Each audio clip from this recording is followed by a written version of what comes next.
અહેમદાબાદ મિત્ર ન્યૂઝમાં આપનું સ્વાગત છે।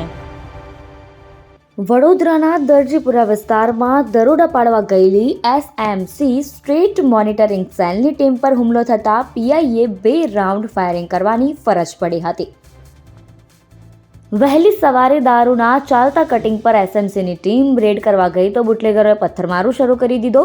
આ હુમલામાં એસએમસીના વાહનો અને કેટલાક કર્મીઓને ઈજા થઈ હોવાની માહિતી સામે આવી છે। આ ઘટનામાં એસએમસીના પીઆઈએ સ્વ બચાવમાં 2 રાઉન્ડ ફાયરિંગ કર્યું હતું। આ મામલે એસએમસીએ 3 આરોપીની ધરપકડ કરી છે, જ્યારે 8ને વોન્ટેડ જાહેર કર્યા છે।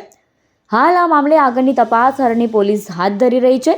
એસએમસી પાસેથી પ્રાપ્ત માહિતી અનુસાર સ્ટ્રીટ મોનિટરિંગ સેલને બાતમી મળી હતી કે વડોદરા શહેરના વડોદરા મુંબઈ નેશનલ હાઈવે પર આવેલ દરજીપુરા બ્રિજની સામે વીટ્રાન્સ કંપનીના ગોડાઉનની બાજુમાં આવેલા ખુલ્લા પાર્કિંગ પ્લોટમાં બુટલેગર ઝુબેર શફીક મેમણ કન્ટેનરમાંથી નાની ગાડીઓમાં દારૂ ભરાવી કટિંગ કરી રહ્યો છે।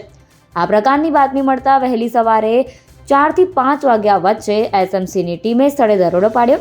આ દરમિયાન બુટલેગરોએ સ્ટ્રીટ મોનિટરિંગની ટીમ પર પથ્થરમારો કરતા એસએમસીના પીઆઈઆરજી ખાતે બુટલેગરની કન્ટેનર ગાડી ઉપર 2 રાઉન્ડ ફાયરિંગ કર્યું। ફાયરિંગ થતાની સાથે જ કુખ્યાત બુટલેગર ઝુબેર શફીક મેમણ સહિતના 8 શખ્સ ફરાર થઈ ગયા। આ ઘટનામાં સ્ટ્રીટ મોનિટરિંગ સેલે 3 બુટલેગરની ધરપકડ કરી છે અને સાથે જ એક ફોર્ચ્યુનર કાર, એક કન્ટેનર અને અંદાજિત 22 લાખના દારૂ સાથે 60 લાખનો મુદ્દામાલ કબજે કર્યો છે। આ ઘટનામાં કુખ્યાત બુટલેગર ઝુબેર શફીક મેમણ સહિત અન્ય 8ને વોન્ટેડ જાહેર કરવામાં આવે છે। હાલ તમામ આરોપીઓ અને મુદ્દામાલને હરણી પોલીસ મથકને સોંપવામાં આવ્યા છે। આગળની તપાસ હરણી પોલીસે હાથ ધરી છે। અહેમદાબાદ મિત્ર ન્યૂઝની યુટ્યુબ ચેનલને સબસ્ક્રાઇબ કરો અને બેલ આઇકોન જરૂરથી દબાવો, જેથી દરેક મહત્વના વિડીયોની નોટિફિકેશન તમને મળતી રહે।